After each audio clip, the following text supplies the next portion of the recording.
Welcome to another episode of Comedy Wham Presents with me, your host Valerie, and sometime co-host Miss Purrington. ComedyWham.com is your place to go for features about all Austin comedy. You can keep up with us on Twitter and Instagram at Comedy Wham or on our Comedy Wham Facebook page. In addition to podcasts, Comedy Wham brings you articles, album reviews, our new column Rochelle Takes on Comedy, and our monthly Comedy Wham showcase at Hops and Time in Lakeway on first Tuesdays. Have you checked out our newly renovated events page for live shows in Austin, Houston, and DFW? If you're a comic in those cities and want your show featured on the calendar, go to the events page and click Submit a Show to complete the short survey. If you like the new survey, send us a quick review and we'll share your review and promo your show on Instagram. Looking for ways to support all these resources that we provide? You can donate to Comedy Wham on PayPal, Venmo, or even Patreon. Search for Comedy Wham on Patreon and check out our subscriber perks. Now let's get back to our podcast. Launched in 2016, the Podcast Project brings you funny people and their stories. As a fan, I like to delve into a comic's background and motivations, and will usually take a detour along the way. Consider the interview a way for you to get to know the folks that make the Austin comedy scene one of the best in the country. And if you enjoy this podcast, please rate and review us. Today, I am sitting down with the co-host of the Cackle Shack open mic on Mondays, and they perform at just about every showcase around town that you can imagine. And they were just announced for the 2022 JFL Moon Tower this coming April. So that's pretty exciting. So here we go. Our guest today, Comedy Wham presents our guest, Brandi Davis. Thank you. Hi. Thanks for having me. Thanks for the introduction. Yes, absolutely. Welcome to the confusingly located Comedy Wham podcast studio. I wonder if it confuses everyone as much as me.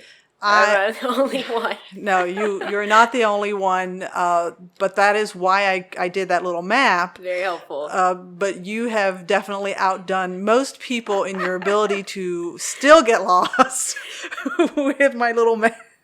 Yeah, I'm the most directionally challenged person ever. And you were like, just use the map I sent you. And I was like, I can't read maps, even this very simple map. I've lived in Austin for 9 years, and sometimes people are like, oh, how do you get here? And I'm like, I cannot tell you. Or I still use my Google Maps to get everywhere in the city, and my friends are like, you've lived here for a decade. Yeah, no. It's a character flaw. Maybe I confirmed if you hosted any other shows. Maybe that's part of why you're, because this is not actually an easy location to get to, the Luster Pearl.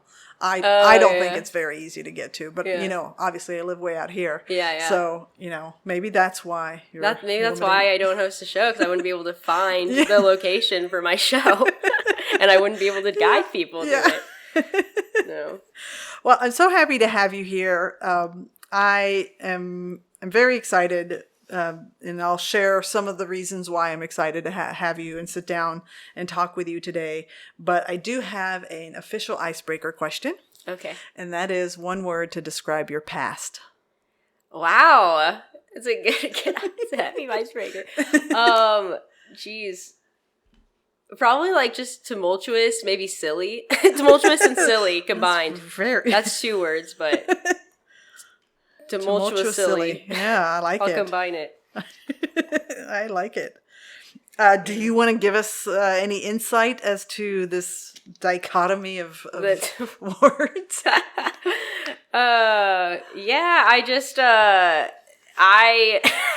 So I do social work for a living, outside of stand-up. Oh, God's work. Yeah. yeah. Something like that. So I worked in homeless services for 6 years, but in between I got basically burnt out from doing it after the first year. Mm-hmm. And then I escaped to the Grand Canyon, and I was in the conservation corps there. And so I did 10 hours a day of manual labor, doing trail work, and we slept outside and there weren't showers. And we used to work 10 days on, 5 days off. And then I went right back into doing social work. So maybe it's the tumultuousness is the job being really stressful, and then taking 3 months and just living in the Grand Canyon. And wow. And then coming right back to it. But no, it's good work. I like it. It's just, it could just be kind of draining. Yeah. But now I do more helping people learn data entry, so it's like not direct service anymore. Mm-hmm. But then the silliness, I just feel like I always try to be silly with whatever is being thrown at me. Yeah. Like if things are going bad, I just try to find a funniness in it. Yeah, and you almost need a defense mechanism or something to protect you and relieve the stress of what you're doing. Totally. Yeah, social workers, we have to have humor and some dark humor typically. Yeah. So yeah. Get through it. Where did you grow up? I grew up in Arlington, like DFW area. All right. Burleson. Yeah. That's about the right response. Yeah, so I grew up there, and then I went to UT, studied social work, and stuck around. So yeah. And I'm so glad I don't live in Arlington anymore. Well, it's got the AT&T Center. I mean, that's... Yeah, it has Six Flags. I like Six Flags. Six Flags, yeah. And I lived in the Panhandle for a couple years when I was born in Amarillo. And so I lived with my grandparents in the Panhandle in this like tiny, tiny little town. It had like 700 people in that town, and the grocery store burnt down and they just didn't build a new one. Oh my gosh. So everyone has to drive like really far to go to the grocery store. Wow. There's like more people in the cemetery there than in the town I'm living. So, growing up, did comedy have a role in your life? I feel like I was more drawn to do comedy just because I was kind of raised by women that were really great storytellers. So like my biological mom had 4 sisters, and they're all just like awesome, wild women, and they are just phenomenal storytellers. My Aunt Diana, she likes to drink vodka cranberries, but whenever she has a couple, she'll just start telling all these stories, and no one knows like how true any of it is. But so I feel like that kind of inspired my own storytelling or desire to tell stories. So my grandmother was also a great storyteller, just like the kind where I could just hear the same story over and over again. Yeah. So yeah, not just like directly comedy, but just being around people that had a natural knack for humor, I guess. Yeah. So going to school specifically for social work is okay. So you're a good person at, inside. I suppose. Social worker, automatically good person. Yeah, automatically. There are never bad people that work in social work, right? I'm sorry, it almost made you do a spit take. No, okay. What drew you to that type of... To social work? Yeah. Well, yeah, I mean, I really was more like creative geared, and I wanted to do more like fiction writing, but I didn't really think that there was work in that. My mom was always like, study what you want, and I really like to write short stories, and I still do some, so I really wanted to do that, but I was like, that doesn't really seem like a clear career path. And so then I really went in initially for psychology because I thought I wanted to be a therapist because I just saw like mental health, like my own personal mental health issues I dealt with and within my family, and just being like, why didn't anyone tell me about like mental health issues growing up? I didn't know that really existed until I was personally struggling with it. And then it clicked that there were so many people around me struggling with it. And so then I felt like I wanted to help people who had similar issues. And so I wanted to try to do therapy. But then, that's like psychology, PhD, if you go that route, which is a longer route. And so then I learned about social work, and I learned about how you can do lots of different work, and you can work with all different kinds of people. Yeah. And you can, like, if I still wanted to go the therapy route, I could have gotten my master's in social work and done the therapy route. But but then I got connected to homeless services, and so started doing that work. Yeah. But it's a long answer. That's fine. We have time. So at what point did performing comedy come onto your radar? Did you do any kind of performance when you were in school? So in high school, I was like a theater nerd. Okay. But I wasn't good at it at all. I would never get cast in any shows. So I did all the sounds and prop stuff and lights and all the tech work. But I always really wanted to be. But then we would do like some improv stuff in high school, and I felt better at that. And so, I was a big like Tina Fey fan growing up. I loved Tina Fey, probably my first celebrity crush.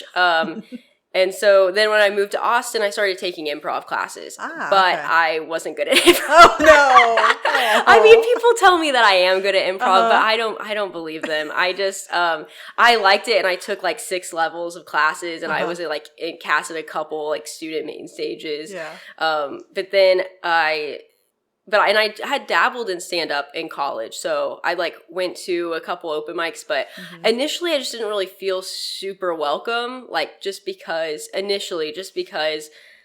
it was probably just the mics I was going to or not knowing people, but I just felt like there wasn't a lot of like women in the scene, there weren't a lot of queer people, there weren't a lot of people of color, and so I stepped out. But then my friend Angelina, she's a really good friend of mine, and she just kind of stuck through all of it, you know, and she was like, Brandi, just do 5 open mics a week for 2 months, and you're going to start getting booked on shows. And I did exactly what she told me to, and she's like, you're going to get addicted to it, and I did.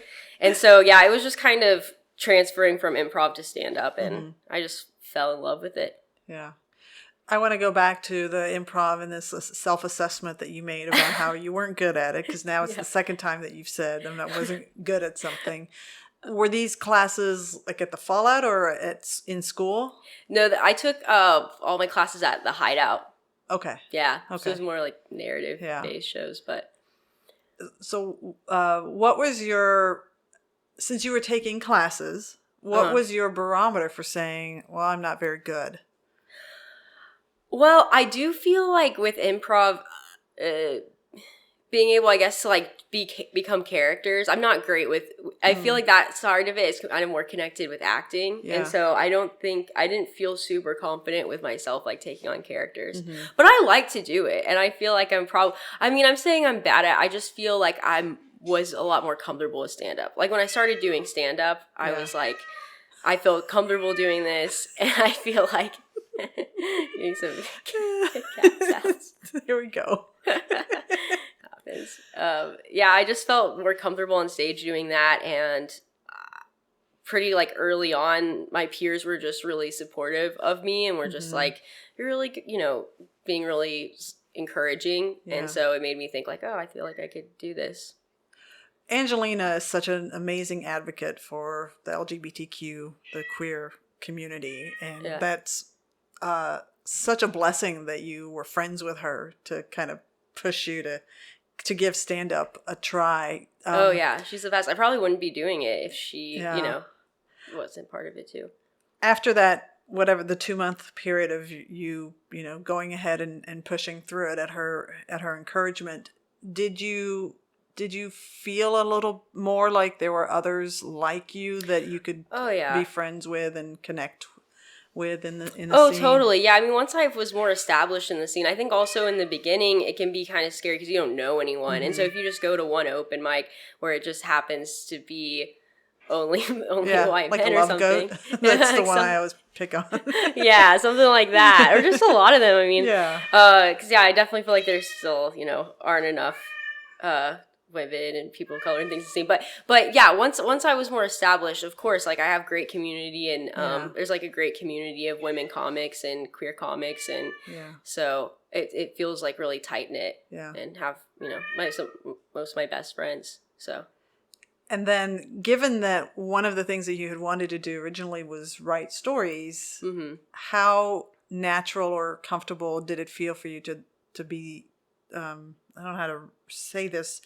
That you drew on that skill and interest to right from the get-go do stand up in that way.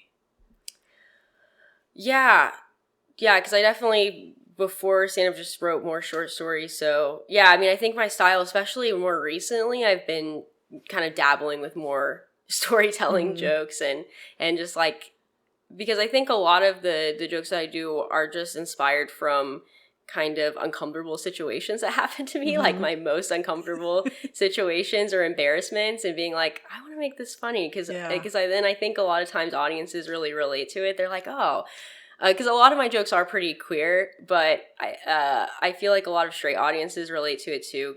Just they can like relate to some of my individual experiences, and they're like, oh yeah, felt that way. Yeah. This is part of why I was so excited to have you on, because, and this happens from time to time but the COVID kind of accentuated this, where you see somebody who's fairly new in the scene, and then COVID happens, and you just don't see anybody for a while. And then I saw you. I thought I saw you twice. One I can't remember where, but another one was I saw you at Mixtape, Leo Garcia's show. And that was a fun show. Yeah, and I remember just thinking, "Oh my gosh, she's like blooming." Thank you. It's like it's all coming together, and I definitely felt like she's figured out how to connect to, the straight audience, because I'm a straight audience member, and I felt like what you had written and the way you delivered, like you're so approachable and kind. That's like the persona you have on stage, and you write in a way that, a straight person like me can totally relate and find amusement in. That's good. And I was just so excited that it had been a while since I had seen you, and then seeing you and thinking, they did it. Yeah, thank you. Yeah, I've definitely been feeling more confident on stage and having, just better stage presence, I feel like, which that took a little bit of time, because I tend to care a lot about it. I know there are a lot of people that don't really think too much about what they're going to say before they get up there, but I plan a lot. But yeah, right before COVID, I felt like I was really achieving some of the goals I had, and I felt like I was just growing more as a comic and liking the jokes I was writing more, and just being able to experiment a little bit more on stage. And I was like just kind of getting my foot in the door at CAP. Like I had just performed at Punch for the first time, and like featured there for the first time. Was finally going to the open mic. I didn't go to the open mic there forever, which is so dumb. And then COVID hit, and I was like, crap. And I know it was such a bummer for everyone, but it was tough to be away from doing something I love so much. And also like the community, I would just be kind of like sitting there in my house and be like, it's Thursday. Where would I be right now? I'd be at the Velveeta Room open mic. And then I'd be sad and like cry a little bit. But hey, we came back. We're here again. Did you have any feelings of, well, let me ask it differently. What was your thinking? Were you maybe this is a sign. Maybe I step away from this altogether, or, oh man, I cannot wait for this to come back. Yeah, I was definitely, and I can't wait for this to come back. Yeah. For sure. And yeah, I just felt like it was kind of stunting my growth. I felt like I was losing time, because I'm not getting any younger, but I'm like at a good age, I feel like, to be trying to propel myself and trying to do it seriously. And so it just felt like it was kind of, taking some time away. Well, and especially since you had just gotten Punch, you were getting attention from Cap City. So those are great markers of progression in the Austin comedy scene. Yeah, once you accomplish those. Big goals for me. Yeah. So, and I'm glad I got to do that before COVID struck, because it's also like it feels really affirming to get booked on such in great shows like that. Yeah. So,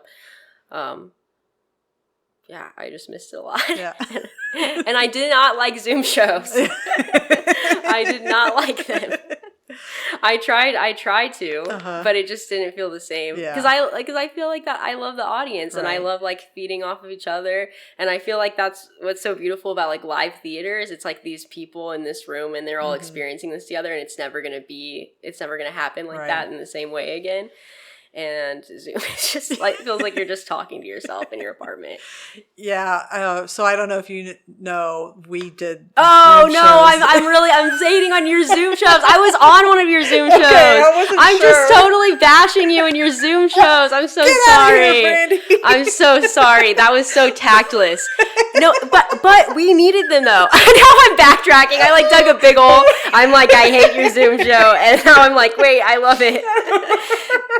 No, I do feel like we needed them though, and we needed to be able to do comedy in a safe space, in a safe way. And if we didn't have those, that would have been even more sad. So like, I'm saying I hated the Zoom. I liked doing the Zoom show. It just didn't feel the same, So absolutely, so it was like it felt like something like doing comedy in a way and being creative in a way, but it just, I always felt like it was, missing. Well, the thing that you loved couldn't be provided Right, through exactly. a Zoom show. Exactly. And yeah, it definitely took a certain personality type or a certain adaptability by the people that wanted to keep doing them because they realized, this is temporary, but I need to get my stuff out. Right. And for those people, it worked. And right. yeah, for sure. I mean, a lot of people really excelled with it. For sure. And I really respect them. You are not the first person that has said that. And then I say, well, we did a Zoom show. Oh my God. Well, it's good. No, it's good that you did because it was really needed. I'm just saying I'm glad that I get to be live and do it live again. So, yeah. Do you remember what your first show back was? Oh my gosh, that's a great question.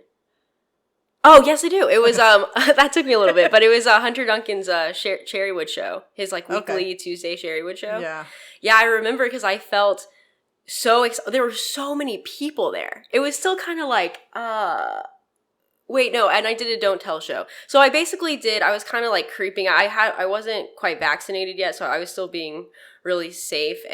But these shows were outside, and I think the numbers had gone down a lot at that time. It was kind of like right before everyone started getting vaccinated.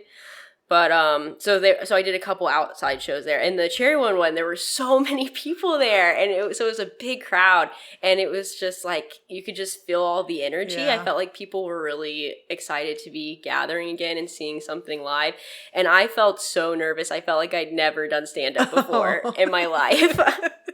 It was like the first time, and I think a lot of people felt that way. Getting back, they felt, relearning things. I definitely felt like I had to relearn, especially the stage presence and the confidence, because I had all my jokes, but also it was like, oh, are my jokes even going to land anymore? Because it's been so much time, but it was all fine. Did you go back to your previous material? Had you been writing new things in light of COVID, or did you just...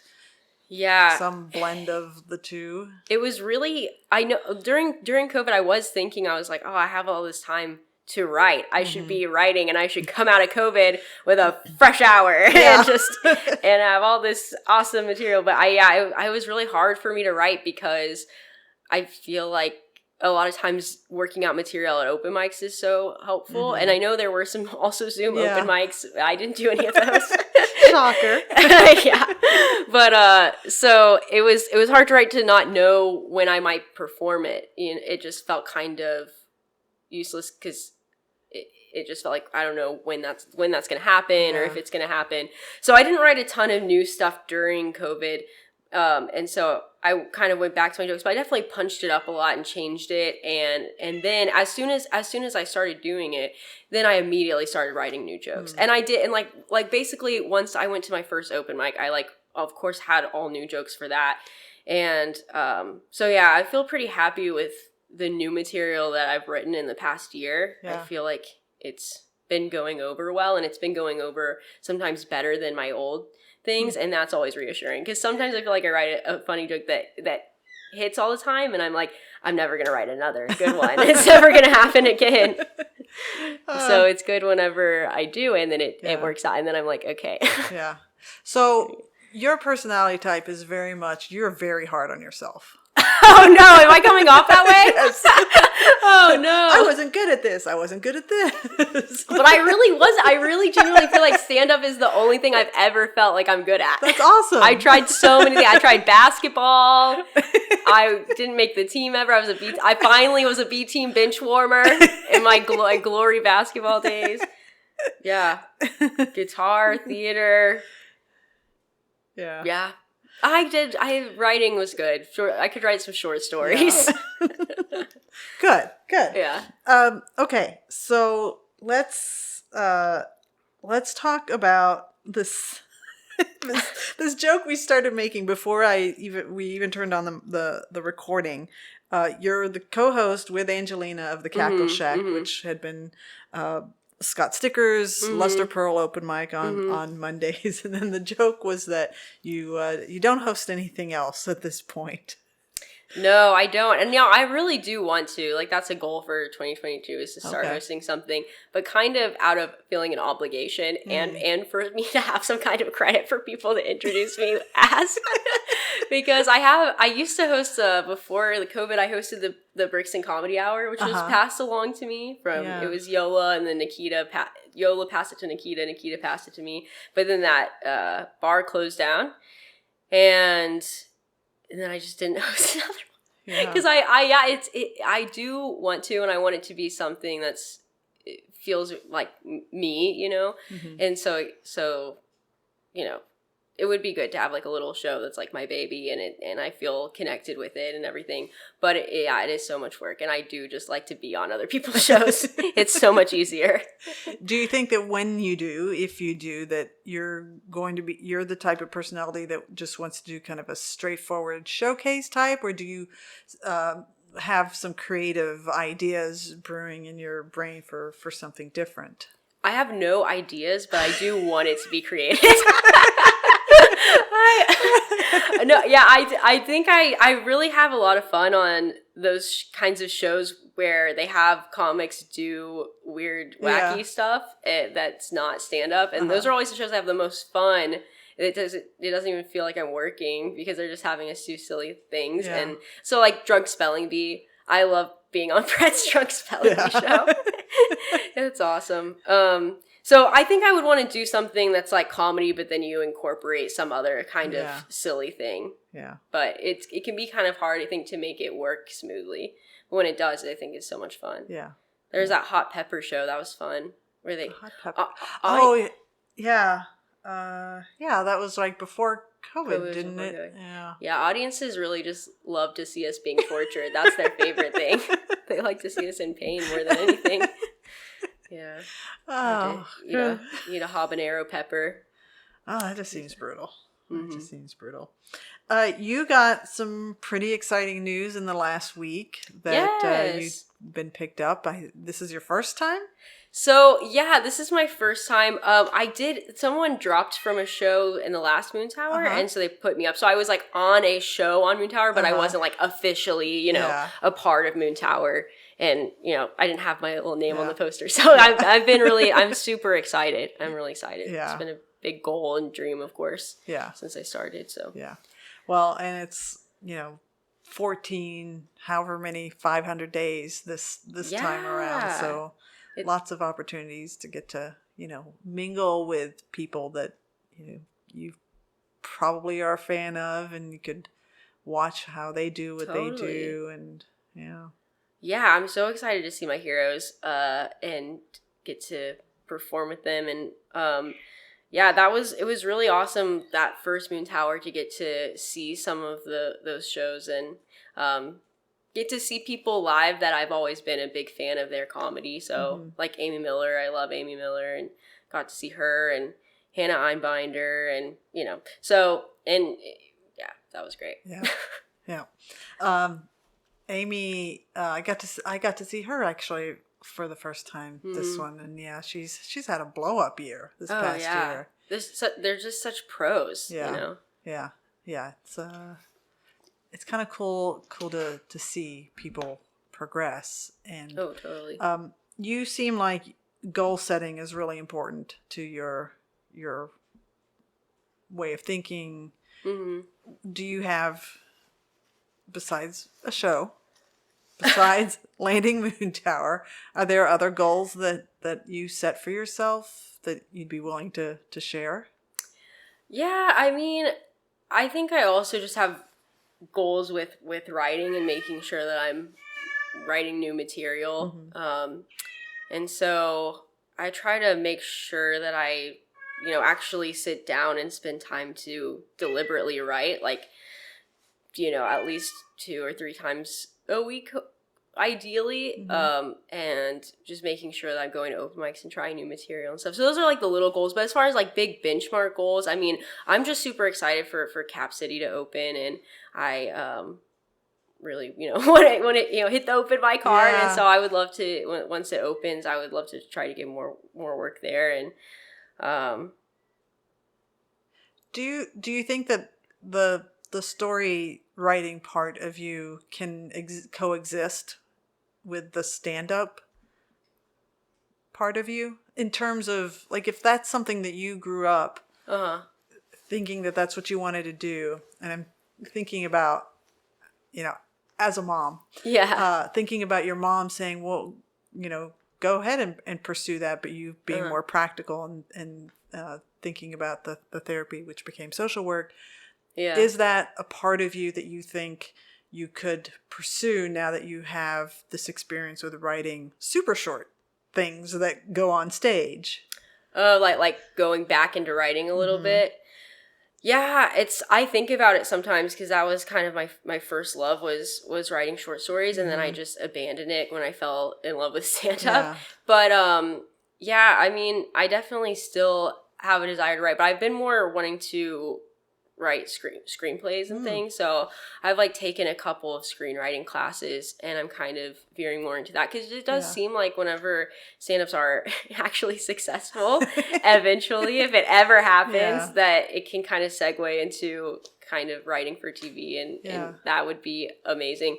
So I'm trying to just at least have that skill and hone that a little bit, because basically with the short story writing, I just felt like I know some people are able to do both, and that's wildly awesome. But it just seems like both of them take so much dedication, and it would be hard to balance it. Like, I would have to put just as much work that I put into stand-up into writing short stories to make it, to be successful with it. Because it seems sometimes kind of wild to be pursuing stand-up as a career path, because it's just so uncertain. Right. But I feel like anything that's a creative field is like that. Like, if I was like, I think I want to go back and write short, and pursue that, it would be just as challenging to be successful as like a writer, or try to do like some kind of being a creative writing professor, as it would be, I think, to be pursuing stand-up. But yeah, I mean, I would like it. I think I could do both if I didn't have to work. Well, sure. If I didn't have to work my I would love to just wake up and then, have my coffee and then write short stories and write jokes. That would be a good life. I don't know why I have this like notion in my head, and I have to put it out in the universe. But when I think about the style of your jokes, and I think about you as a short story writer, or just any kind of writer, David Sedaris comes into my head. Okay. And I don't know if you've ever heard him or read any of his books, but he just has, and he's not ever been a stand-up, but he performs across the country, reading from his books. Yeah, I've read some of his stuff, and he does like personal essays, which I've dabbled in, but not as much. I was always more writing fiction. Yeah. But yeah. Okay. Well, we'll let that sit. All right, we're gonna take a little intermission, if you will. So I've been trying this out with my recent interviews, and my friend Richard Goodwin, who's our web guru, got me this game called Where Should We Begin? And you saw me draw these two cards from the deck of the game, and you're gonna pick right hand or left hand for your little short story prompt. Okay, I'll do the right hand. Okay. Also, I realize I've been talking myself up as a story person, and now I have to deliver. Now you have to deliver. I have to show that I am. Okay. Okay, I don't like this, because I could have sworn recently somebody... Did someone do that maybe one? They we can repeat. Draw a new one. Yeah, let's do that. All right, we're just, All right. Okay. Oh, gosh. I'm scared. A conversation I need to have with myself. A conversation I need to have with myself. It sounds like I need to give a pep talk to myself. It sounds like I'm self-deprecating. Yeah. Yes, it is. Here I am with my hands on my hips saying, yes, you do, Brandi. With myself. Yeah, and probably a conversation about like getting organized. I'm very messy. This is a great story. I'm doing so good at storytelling. You're very messy. You get lost easily. So I need to talk to myself about that. Maybe instead of talking to myself, I need to talk to a therapist. Hi, I think that would be better. It's always a good thing to do. I'm definitely not trained in those arts. No. I'm gonna go into my Wayback Machine because there is something that I didn't ask you that I should have asked you before, and that is, tell me about that very first time you performed stand-up. The very first time. Okay. The very first time was bad, as it is for everyone. No, I went to it was like the midnight mic at Spider House Ballroom. And that was whenever I was still in college. So I lived in a dorm like right by there and was super nervous and walked over there. And, it was one of those things where you like put your name in the hat or whatever and they draw you. So I didn't go up until like 1:30 in the morning or something. And I think Clarkston was hosting it, and Sahana Srinivasan, I think, was hosting it at the time. But yeah, and of course it didn't go well. It was 1:30 a.m. There was one person, and I'd never done stand-up before. But then, and then I went away for a while, and then the second time was this is kind of cute. Angelina and I went to our first open mic together, and it was her very first open mic, and so it was it was like my first open mic of like actually trying and going for it. And we met up at her apartment and we practiced our set for each other before we went to the open mic, which is just really cute and kind of sad. And that one, I think we went to the full set and that went better. That's whenever I started feeling better about it. Yeah. What do you love about being a performer? I love like getting to connect to audiences, and I really do enjoy the storytelling aspect, and I think can be really powerful, just like people connecting with each other through stories and life experiences. And I just really I just like making people laugh, which sounds so just basic, but I really think like laughing is the best feeling that we can have that's not, like drug induced or like an orgasm. I feel like laughing is the best thing. Yeah. And so it's just fun to just be laughing with people and to help, help people laugh. It's the best. Yeah. And given your career path, it's necessary. Like you need that fuel to get you through the. Yeah. And I like it better than it's like immediate, like you get that immediate response and immediate feedback. And so that's super rewarding. I think that's also why it was more appealing than writing, because sometimes no one reads it. You mentioned that you thought you were better as an actor. Is that something? I know you said you were going to work on some screenplays. Do you have it in mind that you want to act in your own screenplays, or you'd like to get practice as an actor in other people's projects? I don't really think I'm very good at acting. Damn it, Brandi. I'm just kidding. I am a great actress, and I'm going to write a screenplay, and I'm going to be the lead in my screenplay, and it's going to be a hit. That's the conversation I'm having with myself. No, kudos. No, I think I would want to write more screenplays and have other people. There are so many talented stand-ups that also act, and I think that would be cool if I was able to write a short film and have people act in that, or people are really doing well with making web series and stuff, so that's awesome. But I really just want to write screenplays and kind of submit them to like they have all these different like writing fellowship programs, and I know those are so competitive, but I do operate well on goals. So just like having a deadline to submit to something, even if it's super competitive, I really just want to write things to do that, and then I know that I'll actually get it done. So yeah, did I answer your question? Oh yeah. No, I don't want to act in it, but I was asked whenever Nikita Reikar, she did a web series, and she had me play like a little small role, and that was fun. Yeah. So if anyone asks me to, I'll do it. Yeah. If you want someone who's not very good at acting, I'll do it. No, I'm sure that would be something. I feel like I'm kind of hindering myself because of my experience in theater in high school, but I'm very different than that now, and I'm more confident. Yeah. Clearly, I'm so confident. No, but so I would like to dabble in it again. But if I wrote something, I'd want good people to be in it. So I'd cast somebody else. You're terrible. I know. Oh my gosh. Such a buzzkill on this. That's a stand-up show. Yeah, that is. You've been on. I'm quite confident. Is there anything you don't like about being a performer? I don't think it's that I don't like it. I think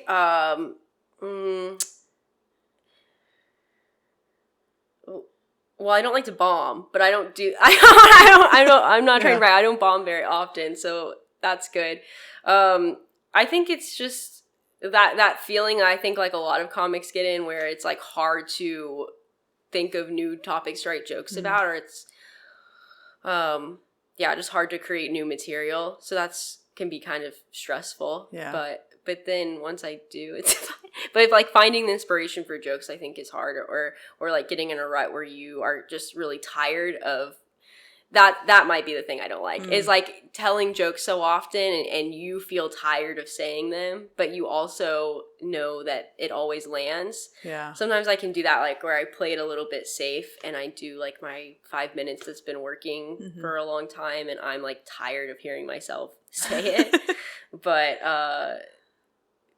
that's just, you know, writing new jokes that you like as much and then being able to throw those out. So that always feels good when I can throw out something I've been saying for a while. Be like, I don't need to say that anymore. Yeah. So do you anticipate yourself being getting to setting a goal of maybe recording an album or a special? Oh yeah, that is a good goal. No, I definitely do. I don't know when. It's hard to. I feel like some people do it kind of like earlier on. Like some people record albums when they're like 5 years in or maybe less. Yeah. And then some people wait more and it's like they've been doing it for 10 years or whatever. So I feel like I would want to feel really confident with what I was putting out there. And I have a solid probably 25 to 30 minutes that I feel really happy with. But yeah, I mean, I would love to record an album in the next at least like 2 years. Like, I think that's totally reasonable. Yeah. I would probably just want to have another 30 minutes that I feel really proud of. So yeah, because it sounds like from the comment about, you know, sometimes you feel like you're just playing it safe by saying things that you've gotten tired at the moment of. You've gotten tired of saying all the time. Yeah. That would be an easy way to retire it. Easy. Oh, but yeah, totally. Then you're right. You have to be ready with more new stuff. And yeah, that is really a good point. Because then you'd have to. Yeah. You can't keep saying them after that.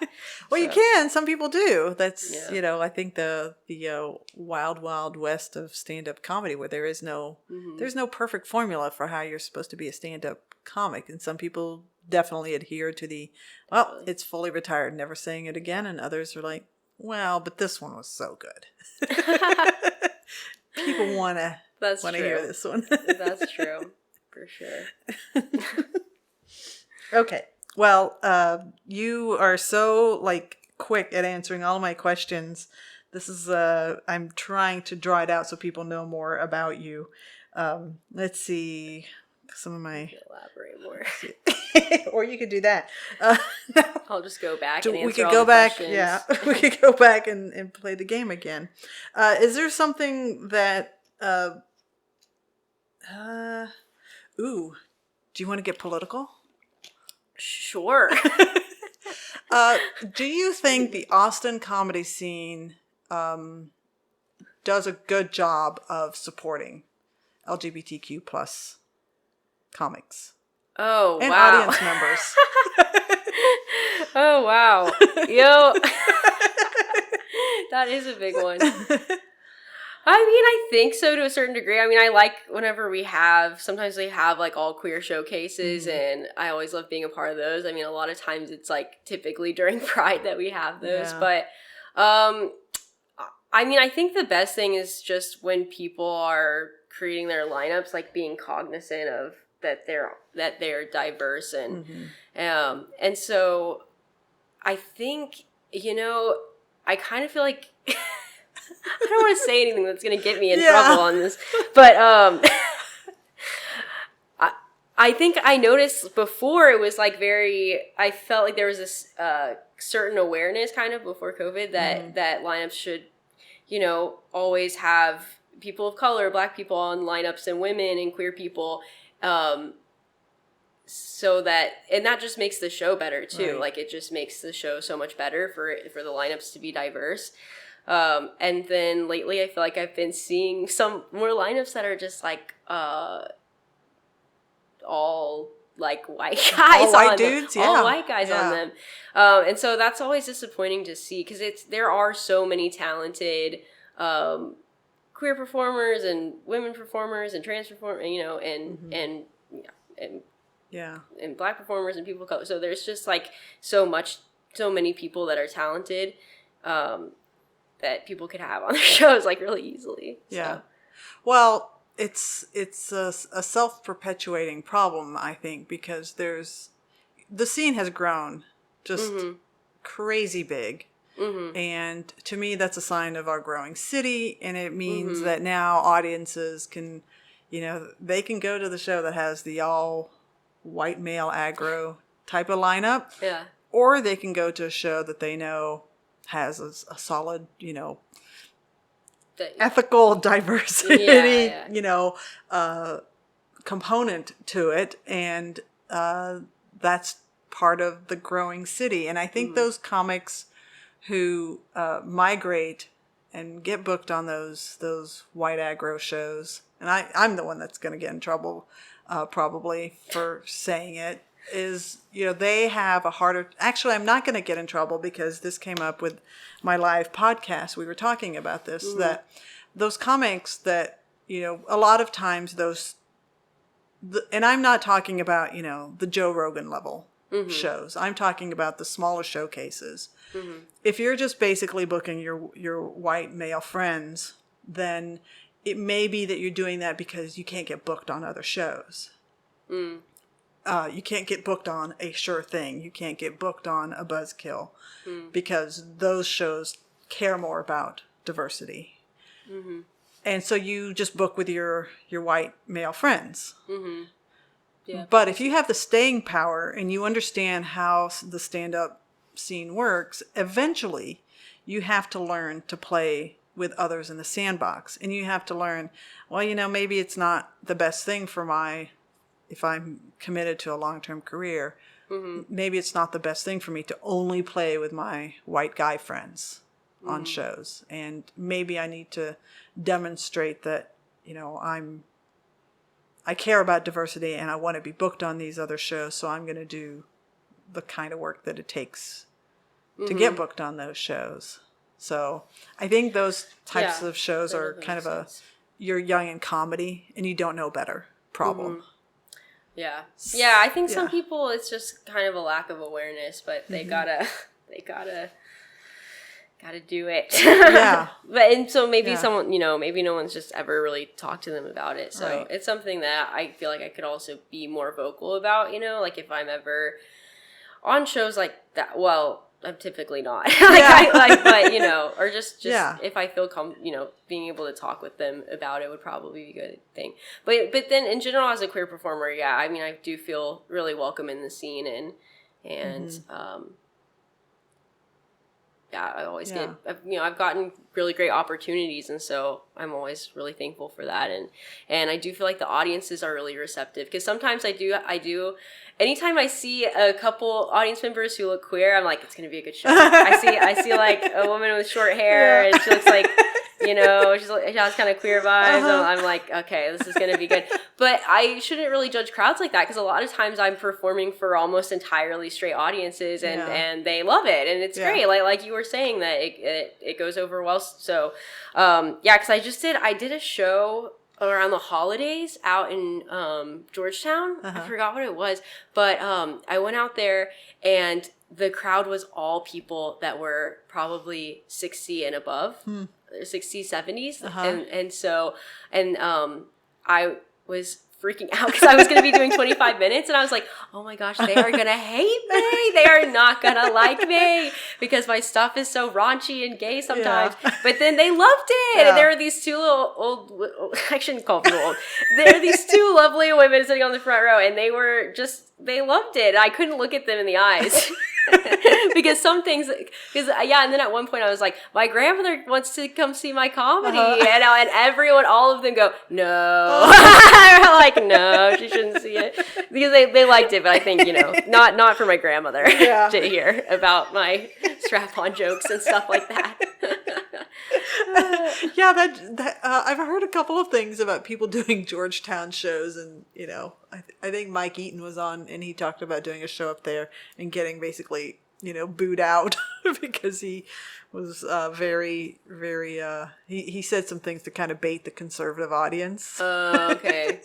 But that's what I was worried about. But it went really well. Yeah. It was a really fun show, and it was like the first time in a while that I did that long of time, which I really needed, because then a couple of weeks later I got to headline Sure Thing for the first time, and I felt better about it because I'd done a longer set recently. So, and I was like, oh, if I could perform for the geriatric crowd and they like me, then this will be a piece of cake. That's the second insult you've I thrown know. my way. No, you're not. Me and my gray hair, you're insulting the geriatrics. No, I get it. You're not geriatric. But I shouldn't say that word. I have really enjoyed giving you such a hard time about this. No, I'm glad I need it. Is there anything that we haven't talked about that you want people to know about you? Oh man, I feel like that's like the question at the end of the interview where they're like, do you have any questions for us? And then if you don't have any, you don't get the job because you look bad. Yeah, this will decide whether or not we actually post your episode. If I don't say anything Make really it count. interesting right now, it's not going to go on there. I don't know. I used to play rugby. Which is very typical gay. We have a rugby team. Have you gone to Valkyries. any games? I haven't gone to the games, but I am a fan of the Valkyries, and I used to play at UT for a little tiny bit of amount of time because I got injured. But so I met friends who, and a lot of times UT women's rugby players will go play for the Valkyries. So I know some of the players there. So yeah, Well, they're that's great. a humble brag. Yeah, I'm best friends with the women's Valkyries. It's such a scary sounding name, the Valkyries. Yeah. Like it sounds pretty badass, but I'm trying to think. Isn't that a song? I mean, it's not a song. It's a... Dang it. The Flight of the Valkyries. Oh my gosh. I've never heard It's of it. Oh, I feel terrible. It's like a big composition, orchestral composition, and it's used in so many movies. If you're not familiar with it, look it up also. Well, I mean, I can imagine. if I knew how, I'd I Google can and hear it. play it, and we'd, listen to the Flight of the Valkyries as we sign off on. Oh, that would be amazing. That would be such a beautiful way. It just depends on if it's free rights. Yeah, on if I can throw that in. It's probably not worth it to figure that. All right. Well, if that's it, then I think we're ready for your closing question. Okay. Yeah, I think so. One word to describe your future. Successful. I hope. Why did you caveat it? Okay, successful, period. Yes. We're going to have to work on that attitude, Brandi. I know. Oh my God, I just have no idea how I'm coming off. Oh my gosh. All right. Well, that is a wrap on Comedy Wham Presents Brandi Davis. Tell us where we can find you on social media and your shows and projects that you want to talk about or promote. Yep, you can find me at Brandi Davis Comedy, Brandi Davis Comedy. Not the Bricks and Comedy Hour Instagram that's still active that I need to delete. So, and then I'm on Twitter as Lil Brandi Davis, Lil Brandi Davis. Yeah. Okay. And Cackle Shacks are every Monday. I mean, it is an open mic. It's so not the same caliber as a showcase, but Angelina and I are really trying to get people out there so that comics can actually work on their jokes and have people that are listening to them, and so they can know if their new stuff is funny or not. Yeah. So we're trying to build it up. Yeah. Very good. All right. Oh, and the Moon Tower in April. Yeah. Go check her out. And then there'll be more things down the road for her. Yeah. We hope you've enjoyed learning about how Brandi got to be the comedic genius you heard today, just as much as I have.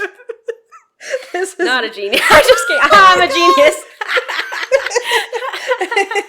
This has been Comedy Wham presents Brandi Davis. I'm Valerie, and that's been funny. Thank you, Brandi. Thank you. Thanks for having me.